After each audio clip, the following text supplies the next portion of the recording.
In the summer of 1996, the quiet suburb of Rolette, Texas was shaken by a crime that would haunt the nation. Inside a two-story brick home on Eagle Drive, a 26-year-old mother of three dialed 911 in a frantic voice.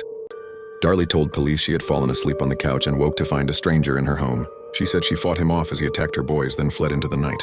At first, the story sounded like a nightmare of random violence. But within days, investigators began to question everything. The kitchen window screen was cut, supposedly where the intruder entered. Yet there were no signs of forced entry on the frame, no footprints outside in the flower beds, and no fingerprints on the windowsill.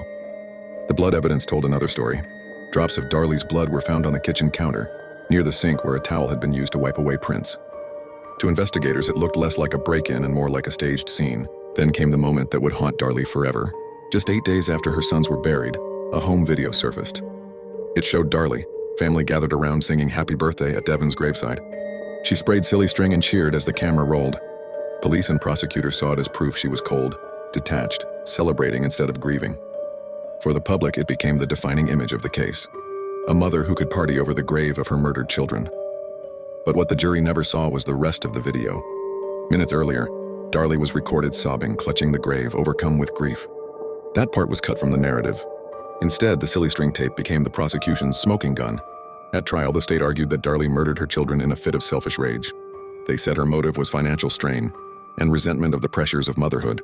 The defense countered that she was a victim, attacked alongside her boys, and that the investigation ignored evidence of an intruder. They pointed to her serious neck wound, a cut so deep it barely missed her carotid artery. But the jury wasn't convinced. In 1997, Darlie Routier was convicted of capital murder in the death of her son Damon. She was sentenced to death.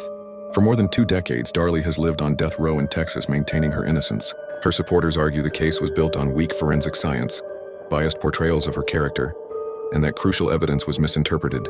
Blood spatter experts have disagreed for years about whether the scene supports her story or the prosecution's theory. And DNA testing has continued to raise questions.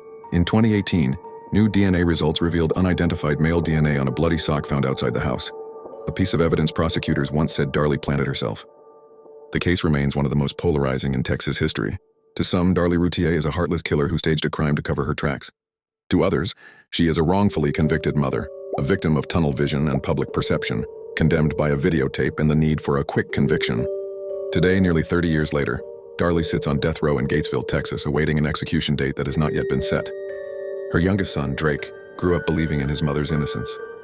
But the question that continues to divide families, lawyers, and even jurors is simple. Was Darlie the victim of a violent intruder, or did she commit the ultimate betrayal of motherhood? And if there's still doubt, does she deserve to die for it?